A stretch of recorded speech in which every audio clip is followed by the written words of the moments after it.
In a small village in eastern France, we find the graves of the sons of British aristocracy killed in the opening months of the Great War. And up high on the plateau above the village, is this where trench warfare began? We've come to the village of Soupir on the Aisne this week, a little bit further down the western front than we've been for a while. And I want to start the podcast with a dedication to an old friend, Dave O'Mara, whose passing I sadly heard of this week. I've known Dave for many, many years. He and I tramped across the old battlefields back in the 80s, and our paths often crossed over the years that followed. And we had a mutual friend in the Comte de Treux. Treux, a little village near Albert, had a chateau, and in the ground of the chateau a campsite. And the Comte was a kindly and generous man who I know looked after me on visits to the battlefields and did the same with Dave. Those friendships that you make when you tramp the old front line, when you walk that ground, they are deep friendships, they are old friendships, and they are friendships that last forever. Dave was a very modest but incredibly intelligent and knowledgeable man.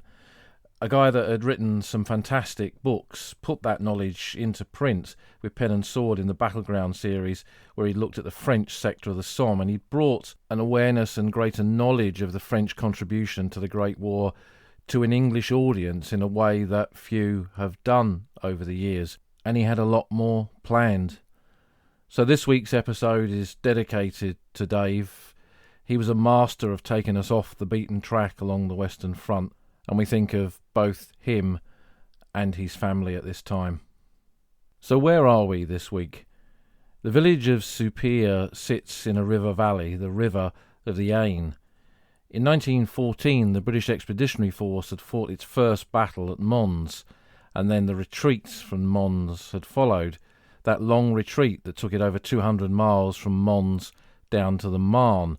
And in the Battle of the Marne, British and French troops fighting side by side, most of them French, had pushed the German army back from the very gates of Paris, and the tide of the war had turned. The Germans moved back across the Marne and crossed the Aisne to the Aisne heights beyond the high ground. That domination of the battlefield via the high ground was something the Germans would do for much of the rest of the war. And in mid-September 1914, British troops crossed the River Aisne, fought in the villages along the Aisne River, and then went up onto those Aisne heights, the high ground, the chalky ridges above the Aisne Valley.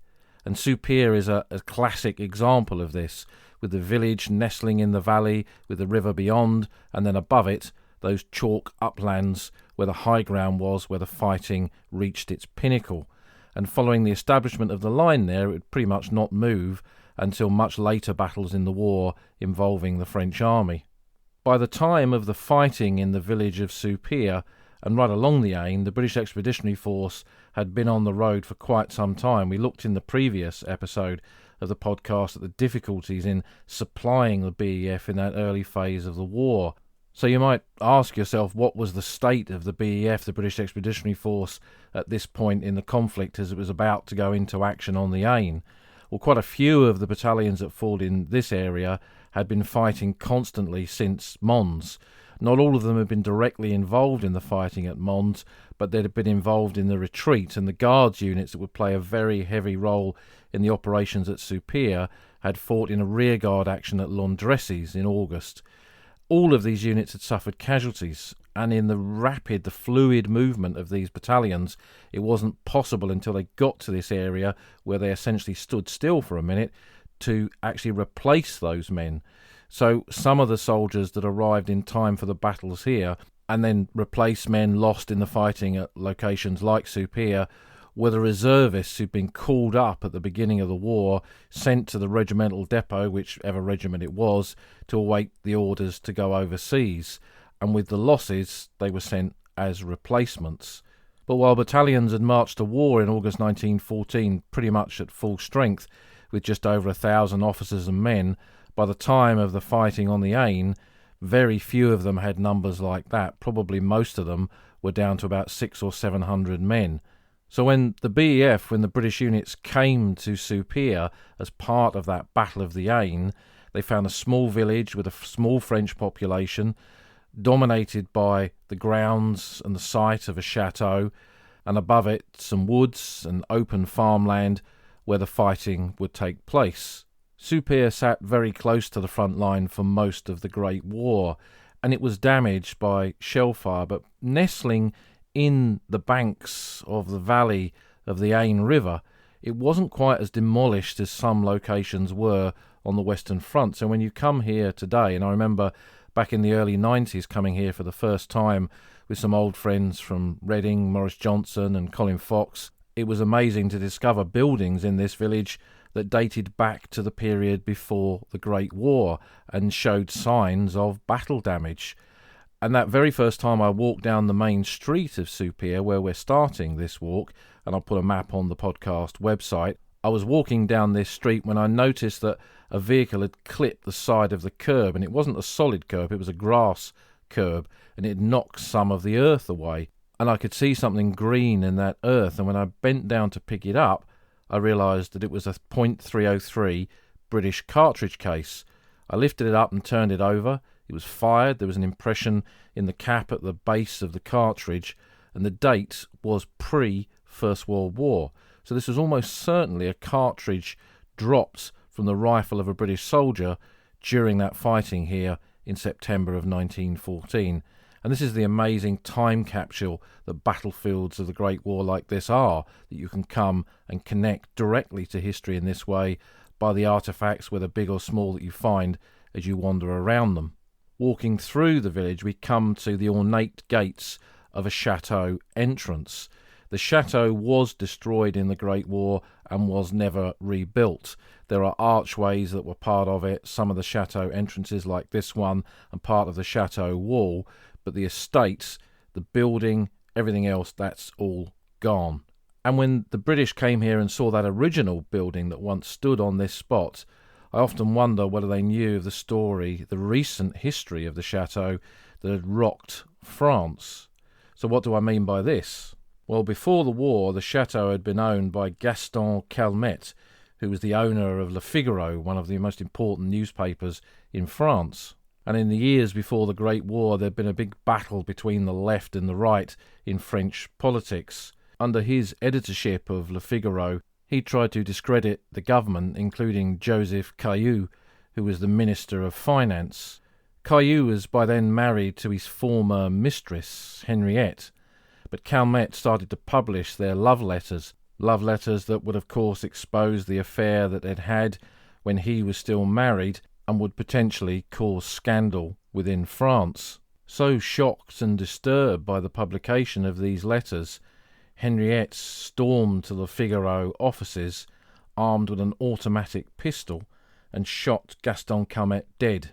This took place on the 16th of March 1914, a few months before the Great War, and it meant the chateau here at Soupir was by then empty. And in fact the scandal continued on and on after the assassination of Gaston Calmette, that it even overshadowed the assassination of Archduke Franz Ferdinand at Sarajevo 3 months later. They were still talking about it all those months later and were almost more occupied on the incident at Le Figaro than the incident in Sarajevo. So when the British Army got here in September 1914, this was an empty building. It would have had all its furniture and other artefacts in there, no doubt, but they took it over as a headquarters, used it for medical purposes, and troops were billeted in the grounds of it. One man who came here in 1914 who did have an idea of what had happened before the war was Frederick Coleman. Coleman was an American, a journalist attached to the 2nd Cavalry Brigade, and he published during the war a very good account of his time with that unit on the retreat from Mons down to the Marne and the Aisne and then up to Ypres. It's a book that's available on the Internet Archive as a free PDF download and not difficult to find as a second-hand book on eBay or A-Books. And this is his account of arriving at Soupir. I arrived at Soupir after dark, finding our headquarters in a small tumble-down barn at the corner of the grounds of a chateau, which had belonged to Calmette, the editor of the Figaro, not long before shot by Madame Caillou. General de Lisle ran to the chateau, where we found General Briggs's headquarters. After a consultation, we returned to our humble quarters and turned in for the night. I was so tired I went to sleep in the car. The firing in front of us began vigorously in the early part of the night. So the chateau remained the British headquarters during the operations here in 1914, and General de Lisle, mentioned in Coleman's account there, was then Brigadier General Beaurevoir de Lisle, later commander of the 29th Division at both Gallipoli and on the Somme in 1916. From the gates of the chateau we'll return to the main road running through Soupir, and we'll head towards the church, and going round the right-hand side of the church we come into a plot of British graves, and that'll be our next stop.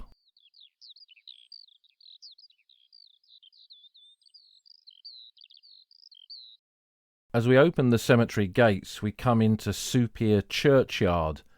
This is different from a lot of the cemeteries that you find from the 1914 campaign, which are in communal cemeteries, civilian cemeteries, and we'll see one of those in this walk.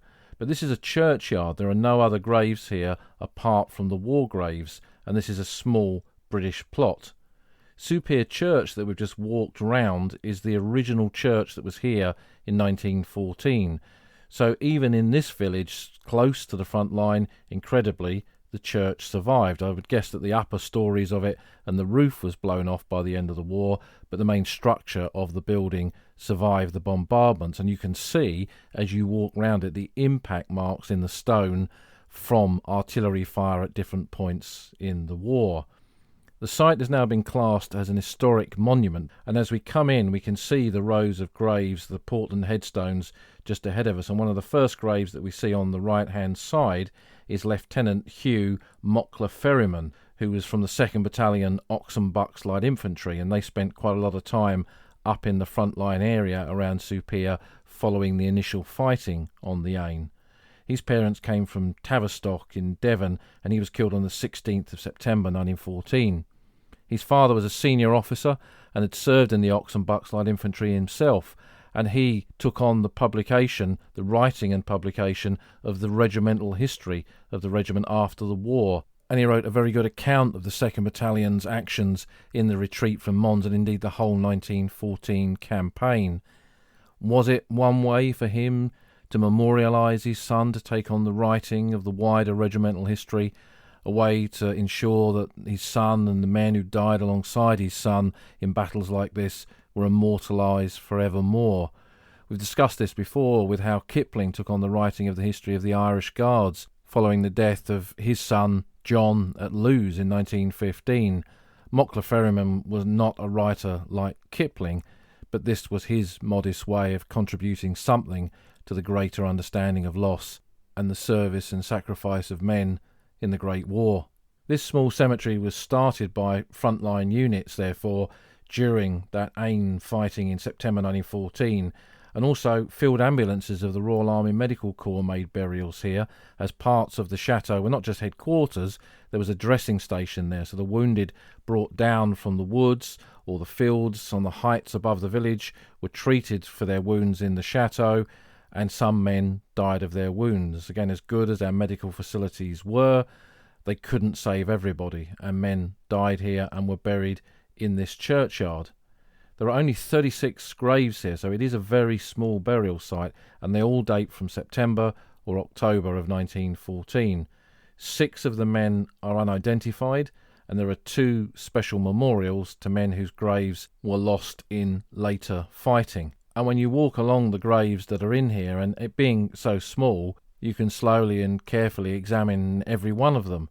And what you see is not just infantry soldiers, but a mix of units as well. So there's quite a few men from the Royal Engineers in here. And in that early phase of the war, before the proper establishment of the static front of what became the Western Front following the mobile war of this period, the Royal Engineers played some important roles in bridging, in entrenchment, in creating strong points, and the engineers, when the front here immediately went static following the fighting on the high ground, they helped the infantry dig in. So it's not a surprise to find some sappers buried in here as well. There's also men from the Royal Garrison Artillery. And following that fluid period of fighting in August and early September of 1914, when the artillery had an important role in some of the battles, particularly Le Cateau, but the significance and importance of the bigger guns that were in the arsenal of the units of the Royal Garrison Artillery, the Royal Field Artillery were 18-pounder guns up to 4.5-inch howitzers, and the Royal Garrison Artillery 6-inch guns and above. And when the front, like it did do here at Soupir, went static, when they dug in, heavy artillery became very important, and at this stage was much nearer to the front line. Given the longer range of bigger guns, as the war went on and became more static and the proper Western Front was formed, the bigger guns were slightly further back with their observation posts in the front line to spot for the guns. Here they were much closer to the battlefield, so the gun sites here around the church and the chateau came under fire from German guns.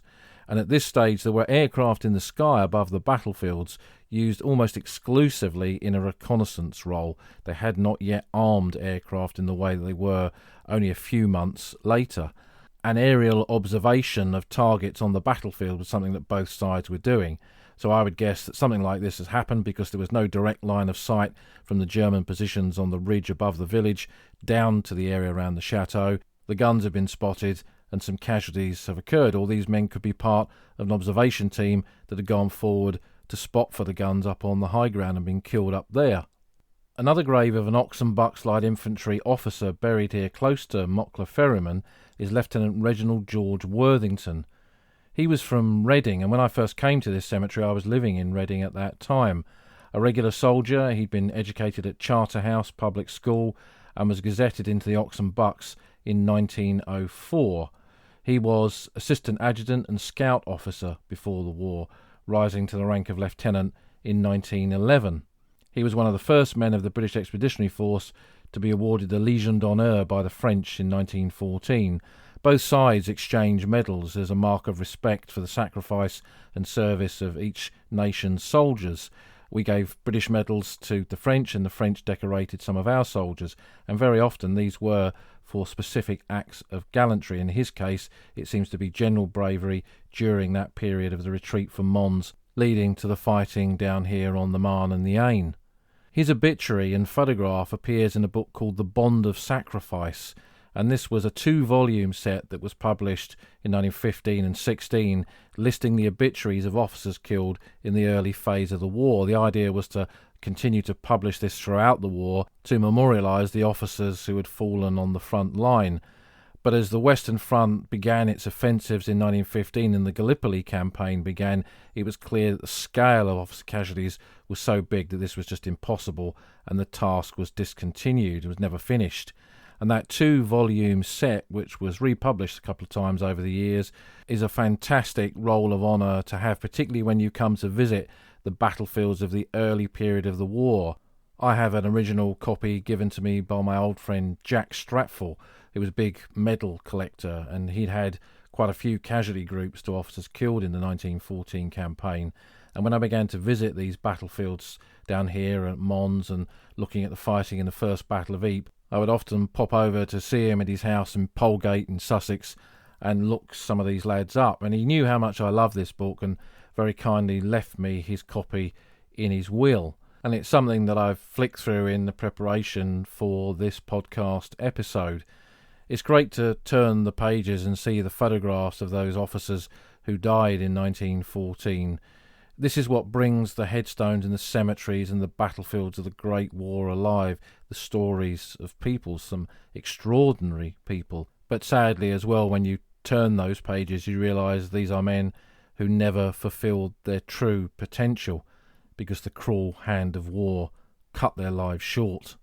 One man who survived his encounter with Soupir, but whose name looks down on these graves of British soldiers from the 1914 campaign, is John Maybury. Scratched on the wall of the church when you come into the churchyard, you see a bit of British graffiti from 1914. J. Maybury, 2 CRs, 2nd Connaught Rangers. And you see this type of graffiti when you go into the back areas of the Western Front, whether the villages behind the lines on the Somme, or in places like Lillers or Saint-Omer up in northern France. British soldiers were doing it from the very beginning of the war, and Maybury must have scratched his name and his regiment on this wall in September 1914. When we look up Maybury in the records, we discover that he was regimental number 9003. He went to France on the 26th of August 1914 and was awarded the 1914, often called the Mons Star, and British War and Victory medals. He'd been born in 1889 and joined the regular army on the 19th of December 1906. He was from Ballina in County Mayo, so he was a Southern Irishman, one of many Irishmen serving in the regular army before the Great War, not just in Irish regiments like the Connaught Rangers, which was considered one of the elite regiments of the British Army at that time, but right across the army. If you look at the percentage of Irishmen serving in British units, it's really high in some. So that contribution of men from right across the island of Ireland is something that needs to be recognised and remembered. He survived his encounter with the fighting here on the Aisne. Whether he was wounded here is not recorded in the surviving records, but he was wounded at some point. His pension records, which are on the Western Front Association archive, a set of records that they saved some years ago, it states that he had a shrapnel wound to the left hand. He was eventually discharged on the 12th of June 1916, so if he wasn't wounded here, he must have been wounded in one of the battles of 1915 along the Forgotten Front. But as he came out of the army that summer of 1916, it must have been clear to him that his country, Ireland, was changing.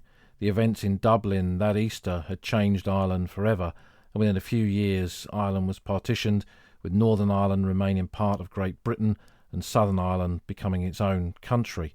What his life was, what his fate was after the war, I don't know.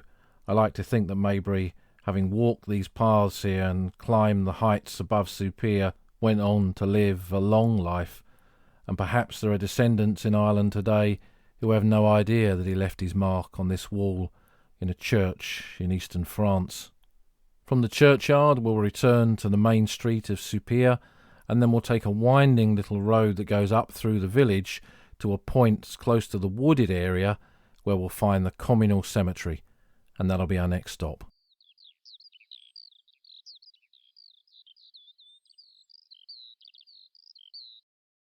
One of the things I like about exploring the battlefields of the 1914 campaign is that while you do find some larger cemeteries, Von Dress, not far from here, is a good example of that. Generally, where the men who died in that campaign are buried are in small civil cemeteries or small plots of graves or unique little burial grounds. And in that respect, the vast majority of them feel like comrade cemeteries where men who had served together, who had marched together, who had fought together, had been killed together on the battlefield and are now buried for all eternity side by side. And it also makes these tiny cemeteries, I think, a little bit more personal, because you can take time to look at every grave and not feel overwhelmed, perhaps, as I know many visitors do when they travel to somewhere like Tyne Cot or one of the big cemeteries on the Somme for the first time. We've come to Soupir Communal Cemetery, and communal cemeteries for the men killed in 1914 as burial grounds are very, very common. At that stage of the war, the establishment of proper military cemeteries was something that was only rarely done. They decided, it seems, perhaps on the advice of army chaplains, to use already consecrated ground to bury the dead. Now, in the case of the men buried here, actually they were once buried outside of the village and then brought in for burial here after the war to make a permanent place for them to be commemorated. And it was chosen, I suspect, post-war because it was consecrated ground, and also that the French had buried their dead here as well.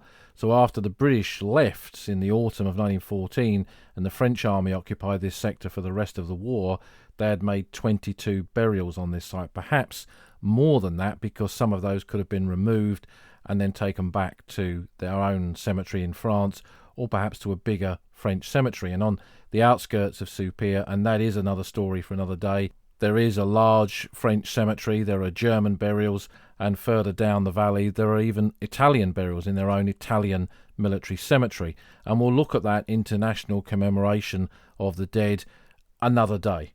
But here, just after the war, 16 British burials were brought in for burial in one corner of the cemetery. And as you come through the gate, you can see them just to your right. Unusually, though, because there's only 16 buried here, there is a cross of sacrifice. Now, there are supposedly rules for the placement of a cross within a burial ground, and I've heard 36 or 38 is the number often stated, for there to be a minimum of that number of graves before a cross is put in place. But here, with only 16 burials, there is a cross of sacrifice, and there'll be photographs of this and all the cemeteries that we'll see and locations that we'll walk to on the podcast website.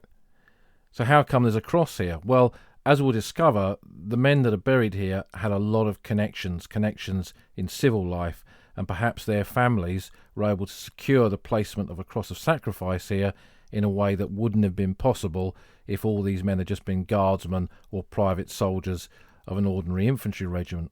And when we come into the cemetery and inspect the graves that are here, we see 15 of the 16 graves are guardsmen from guards regiments, and 11 of the graves are of officers. All of them died in September or October of 1914, and they were once buried in a position northwest of the village, close to the Cour de Soupir farm, where the vast majority of them were killed, and we'll visit that area of the battlefield later on in the walk. Another interesting architectural feature of this burial ground is the raised visitors box that's here. Now, in normal military cemeteries, we're used to going in through the main gate, and there's a little brass door somewhere on the right or left-hand side which we can open, and the register is kept in a box there. But in communal cemeteries, French civil cemeteries, you don't find a register box because there's no wall for it to be placed in. The wall is part of the French cemetery. It's not the property of what was then the Imperial War Graves Commission. But here they've created a raised section of Portland stone with a register box in it. And again, was that partly on the wishes of the 11 officers that are buried here? So who are these officers then? Well, in many respects, this is a bit of an aristocrat cemetery. The cemetery at Zillebeek in Flanders, often referred to as the aristocrat cemetery, where Lord Gordon Lennox and the 5th Baron Congleton, Alexis Baron de Gunsberg, all killed in the First Battle of Ypres, buried. That is a very, very good and perhaps one of the greatest examples of the sons of the British aristocracy being buried in a cemetery on the battlefield. And there's a nice connection between some of the burials in there and where we are here at Soupir. Gordon Lennox, for example, served here as a guards officer alongside many of those who are buried here at Soupir Communal Cemetery. But what I've found over the years, there are one or two other burial sites where you get an insight into just how devastating the Great War was for the British aristocracy. There's a fantastic book by Gerald Glidden called The Aristocracy and the Great War, where he looks at the stories of families and the family seats, the houses, and the losses amongst those families. And it's clear that these men who went to some of the elite schools of Britain, who from the very beginning of their lives were taught to lead by example, did that both in civil life when they joined the army and on the battlefield, and very often paid the price for that, and that price being their lives. And it's clear that the aristocracy paid a tremendous price for that sacrifice beyond the loss of men's lives, because with sons, in some cases all of the sons being killed, the women of the family, the sisters, could not inherit these great estates, and estates got split up, sold off, and were never the same again.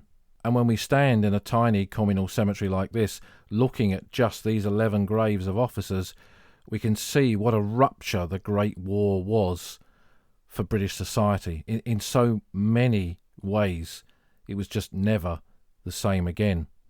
And some might argue that in many aspects that was a good thing. Well, who are the aristocrats buried here? We have Captain Lord Guernsey, for example. He was the son of the 8th Earl Aylesford and Lady Guernsey. He was killed at the Cour de Soupir on the 14th September 1914. Lord Guernsey's son went on to become an officer in the Royal Artillery just before the Second World War, and he was killed in the retreat to Dunkirk on the 28th of May 1940 and is buried in Wormhout Communal Cemetery. So father and son, one killed in the Great War, one in the Second World War, both of them buried in communal cemeteries, a tragic, tragic symmetry.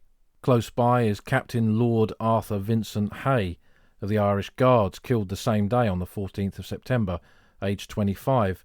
He was the second son of the Marquis of Tweedale, and he joined the regular army in 1905. He left behind a wife and a young daughter. Close by again, the Honourable William Cecil of the 2nd Battalion Grenadier Guards, again killed the same day, aged 28. He was the eldest son of Lord and Lady Cecil and was an heir to the title. He joined the Grenadier Guards in 1907, and he commanded the machine gun section in the fighting at Landrecies when they'd fought that rearguard action in August of 1914.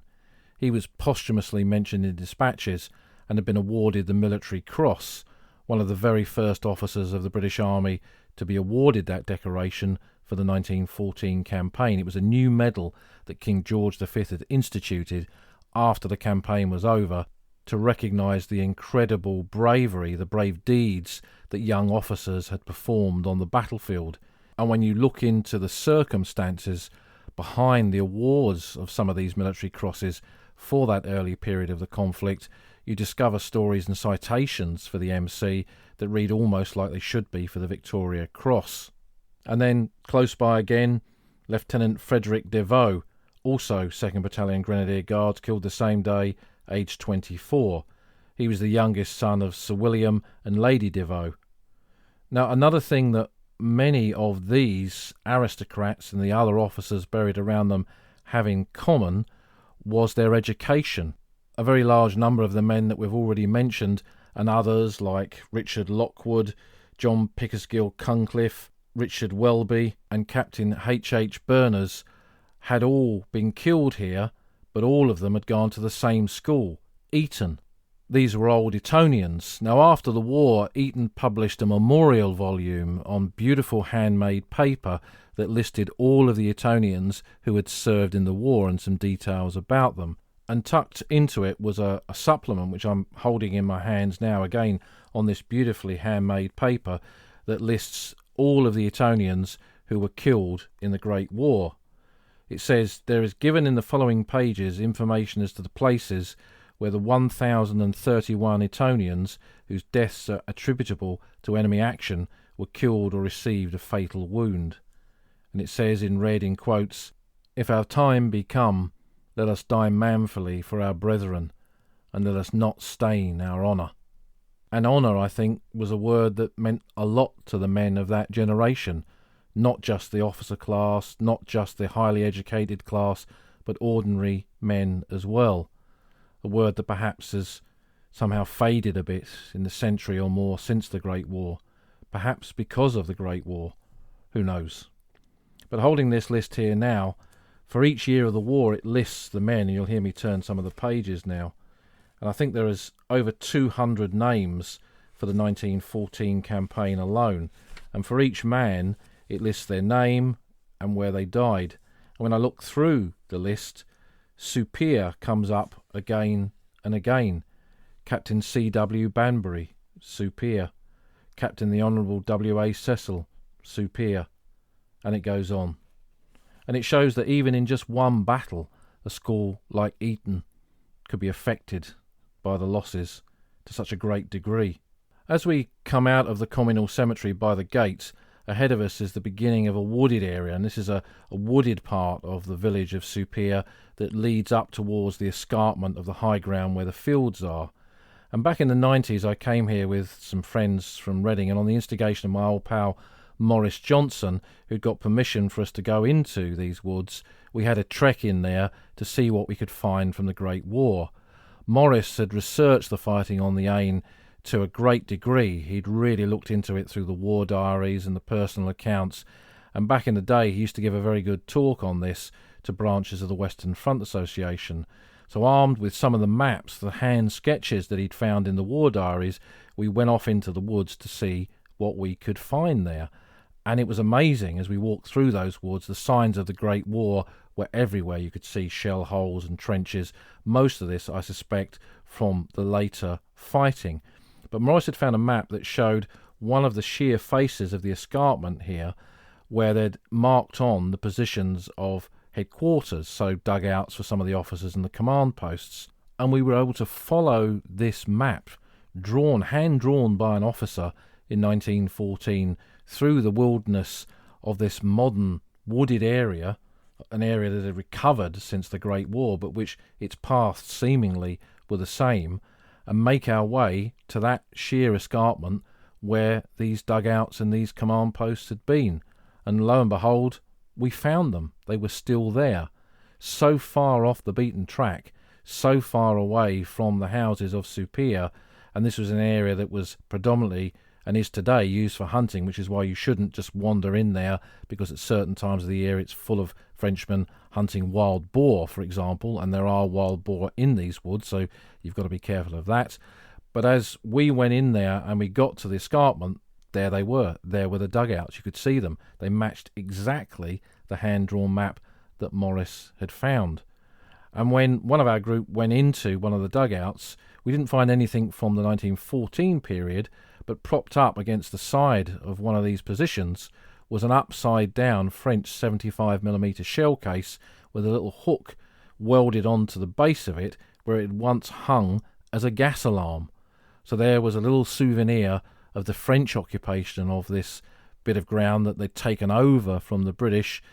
Dugouts and positions dug by us were just handed over to the poilus, and they continued to use them. And there, decades and decades after the Great War, a gas gong was still hanging in this dugout. Incredible.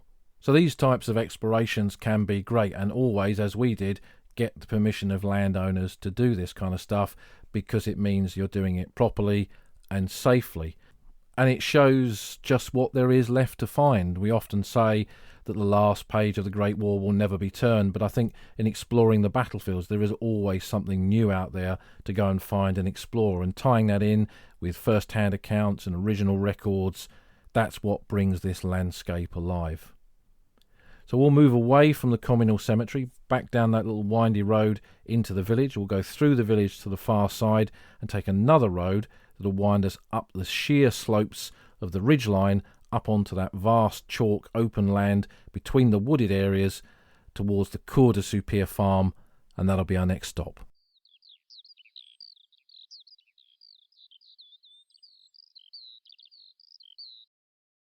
We've followed the road uphill now to the high ground above the village of Soupir, and just ahead of us, in the final approach to it, is the big farm complex of the Cour de Soupir. The Cour de Soupir is the name given for this farm that was marked on contemporary maps, and it takes its name from the type of farm that it was, a cour de ferme. So that's a four-walled farm complex with a big arched entranceway through some barns and side barns and a big farmhouse, its own self-enclosed farming unit, but also, as previous centuries had demonstrated, it could be defended like this as well. And when the BEF moved up above the village into these open fields between an area of two woodland, this was a defensive post that was too good to resist and could help them in defending this ground and using it as a jumping off point to push the Germans back potentially even further. So it was a pivotal point on this part of the battlefield. Now, as we've seen from the graves back in Soupir Communal Cemetery, the Guards were very heavily involved here, and it was the 4th Guards Brigade that consisted of the 1st Irish Guards, the 2nd Grenadier Guards, the 3rd Coldstream Guards, and the 2nd Coldstream Guards. So 3 of the key Guards regiments, not all of them, but 3 of them, serving together with different battalions in this Guards Brigade that had been in the retreat from Mons, the fighting at Landrecies, and then moved down to take part in the actions on the Marne and the Aisne. In many respects, the sort of fighting that took place here in September 1914 was quite anarchic. It was an advance to contact, basically. So British troops moving up the open fields, not entirely sure where the Germans were, and the Germans utilising defensive positions up on the top of the ridge to hold the British in this sector at bay. And we've got a very good account of this period, and a book that I've carried with me on this part of the battlefield on many occasions, and a book that I've often talked about on this podcast, called 15 Rounds a Minute. These are the edited diaries of Major Mar Jeffreys, who was an officer in the Grenadier Guards who served here. And he mentions many of those buried back in the cemetery, and mentions men like Gordon Lennox, who fought here but would go on to be killed in the First Battle of Ypres. These were originally published in the 70s. Pen and Sword have done a new edition of it, and I'll put that and some other books connected with this part of the battlefield onto the podcast website. This is Marjeffrey's account as they move up to take part in this battle here in September 1914. We then move forward along the road leading up the hill to La Cour de Soupir. This road runs up a thickly wooded re-entrant, the ground rising very steeply on the west side of the road up to the plateau above Chavon. On both sides of the road were thick woods, and no view could be got from it. There was some delay whilst Soupir village was being made good, and a further delay whilst flanking parties were being pushed out through the dense wood on either side of the road, up which the point of the vanguard, No. 1 platoon under 2nd Lieutenant Cunliffe, was moving forward. I moved battalion headquarters and the main guard companies to the western outskirts of Soupir village, which we reached about 9:15 on the 14th of September, and halted there for the vanguard to get on.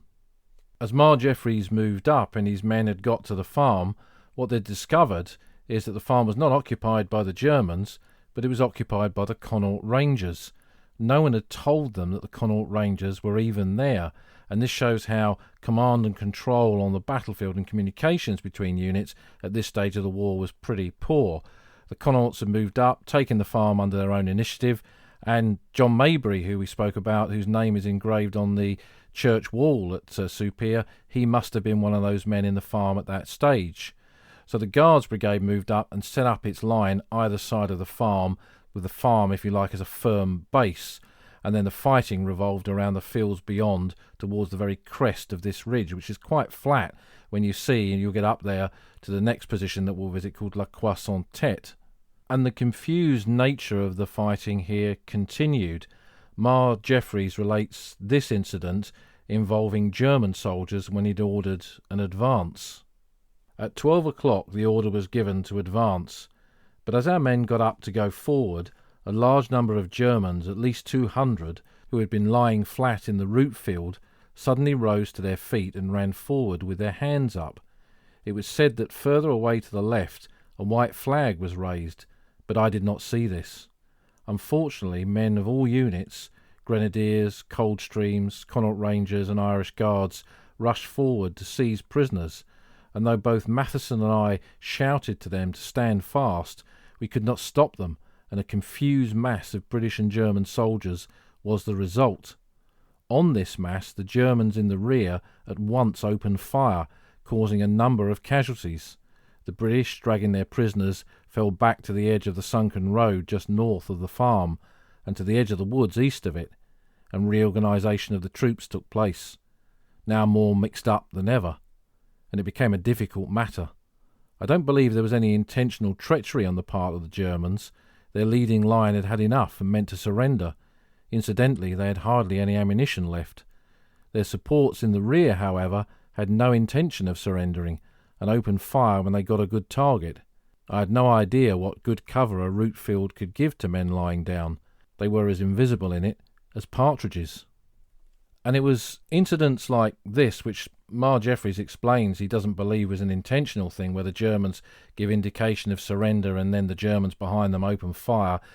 These kind of ruse de guerre, tricks of war, happened a few times in the 1914 campaign and had a bit of an ongoing effect. So jumping on to Christmas 1914, which we looked at in a recent episode of the podcast, a lot of men were very, very suspicious of the Germans on Christmas Day when they came out of their trenches to offer a ceasefire, a truce, because of these incidents like this. Not just this one here at Soupir, there was another one on the high ground of the Aisne involving the Royal Sussex, where the Germans surrendered on the edge of a sunken lane. The officers, including the adjutant, went forward to take their surrender. They then dropped, and men with rifles popped out of the sunken lane and killed all of those that were going forward.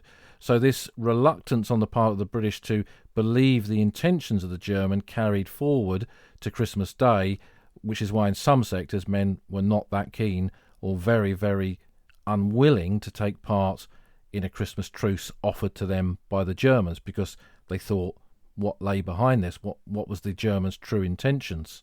So the fighting here in September 1914 saw charge and counter-charge, and eventually a line was established and the British began to dig in. It was clear that they would make no further progress forward, and the Germans were going to make no further progress trying to push the British back down the slopes into Soupir. So both sides dug in. Now, soldiers before the war had been trained to dig trenches. If you look at some of the 1911 field engineering manuals, for example, there are clear designs for zigzag positions, firing trenches and so on. But they'd never imagined a situation in which they'd have to join up all these trenches, not just on one battlefield as they did here at Soupir, but along a wider front, and eventually along a whole front, the Western Front, during that winter of 1914-15. Now, that was yet to come. But what you see here at Soupir and on the Aisne generally is what we could call the birth of trench warfare, because this is where both sides begin to dig in on a big scale. And just across over to our right from the Cours de Soupir, where we are at the minute, is a stretch of woodland that runs along the top of that sheer escarpment that myself and my friends from Reading explored all those years ago. And in there, again, using the maps that my friend Morris found in the archives, I think it was a battalion of the King's Royal Rifle Corps, they showed in those maps, those hand-drawn maps, where they dug their first trenches. And when we went into that area of woodland many years ago to explore, again with the permission of the owner, we discovered those trenches were still there. Now, they were expanded later on by the French, but essentially what we were looking at were some of the very first trenches dug by British soldiers in the Great War. And they had a good view across this ground near to Cours de Soupir, where we're standing now, up to the plateau, the high ground around that position called La Croix-en-Tête. So with the furious fighting over, both sides settled down to a period of static warfare, and quite a few units rotated through here. There are some contemporary images of Soupir, not taken by official photographers. There were none at this stage. There were private cameras being used by some officers and men. There's some from the Essex Regiment, for example, showing soldiers in the trenches here at Soupir, and a press photograph, a French press photograph, of a communication trench going up to the Cours de Soupir farm with some British soldiers standing in it. So it was an area that was photographed, and it shows how quickly that infrastructure of the battlefield was created and developed upon, and how quickly the men settled down to this routine of trench warfare. That came to an end in October with the German race to the sea up in northern France and Flanders, and the movement of British units away from here up to that sector to take part in the fighting around La Bassée or up near Ypres. And British soldiers didn't return to this sector again until May of 1918. They didn't come back here to Soupir. They were further over along the Chemin des Dames, the high ground above the Aisne, towards Reims. But this area remained very much a French sector right up until the end of the war, as the vast French cemeteries in this area demonstrate. There's also a quarry very close to the Cours de Soupir farm, which I believe now is completely closed off. But when I first used to go there, there was the almost complete remains of a German 77mm field gun. Had a lot of damage to it, no wheels, but it was a pretty impressive bit of equipment still lying there, and close by at the base of a German Minenwerfer, one of the larger Minenwerfers. And then at the back of the quarry there was a tunnelled area, probably made later. I don't think there was any evidence of any British occupation of it, but it would have been part of the infrastructure probably of the farm when the British were here. But the tunnel went off into the hillside, and you could see that on the walls of it were the names of French soldiers. So again, from the later French occupation of this part of the line. That's all closed off now, and you can't go in there as far as I'm aware. But again, it just shows what there is here tucked away in these corners of battlefields like this. So from the farm we'll continue up the road, and it'll bring us up onto the top of the plateau towards a little clump of trees where we can see the remains of the base of a crucifix, and this is La Croix-en-Tête, the cross without a head, and that was the name for this position as marked on the British trench maps, such as they were the hand-drawn maps that were used by British troops when they were here in 1914. Standing here, if we look back towards La Cour de Soupir, we're effectively in no man's land here. The German trenches behind us, Cour de Soupir now across to our right, back where we've walked from, and the edge of the woodland, the thick wooded area above Soupir, just ahead of us. Now again, coming up here over the years, walking into the field opposite La Croix-en-Tête, I've often found British bullets, fired 303 bullets. Now considering that the British were only here in 1914, these must be rifle or machine gun bullets fired from the British positions where the wooded area is. So again, it shows how the field archaeology that you can find just by walking the ground can tie into the greater story of what happened here on the landscape. But standing up here, we can see what an impressive position this is on the plateau above Soupir on the high ground of the Aisne, and why the Germans were keen to occupy it. The Schlieffen plan having failed, and the Germans' failure to reach Paris meant they went on to the back foot, and coming here to this high ground meant they could contain the enemy, the French and the British, and then decide what to do next. And that what to do next was the race to the sea up in northern France and Flanders. But what it did establish when that also failed was the wider front, and the front lines, those shallow trenches dug here in 1914, the German ones behind us now on the other side of Croix-en-Tête, and the British ones where the woodland had been, they became the permanent feature, the permanent parts of the landscape of the Western Front. And this would have been an area, a frontline area, known to many thousands of poilus of French soldiers who served here at different years during the next 4 years of the Great War. So this walk and what we've seen in many ways mirrors the experience of the British Army in the 1914 campaign, coming from a mobile war where they've moved across open ground in the advance up to Cour de Soupir. There were no trenches then, it was an advance over open fields up towards woodland and the big complex of the farm buildings. And then the failure of open warfare to end the conflict resulted in static warfare and the digging of the first trenches.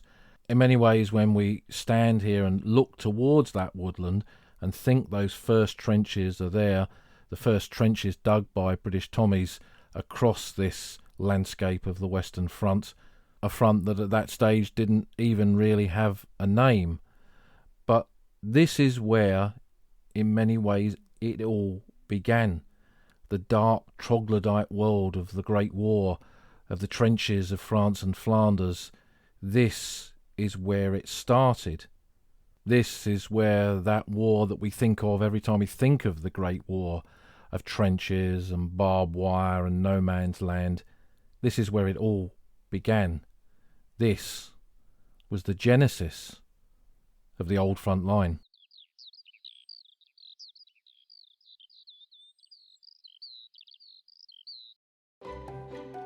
You've been listening to an episode of The Old Front Line with me, military historian Paul Reed. You can follow me on Twitter at Somcor. You can follow the podcast at Old Frontline Pod. Check out the website at oldfrontline.co.uk, where you'll find lots of podcast extras and photographs and links to books that are mentioned in the podcast. And if you feel like supporting us, you can go to our Patreon page, patreon.com/oldfrontline, or support us on Buy Me a Coffee at buymeacoffee.com/oldfrontline. Links to all of these are on our website. Thanks for listening, and we'll see you again soon.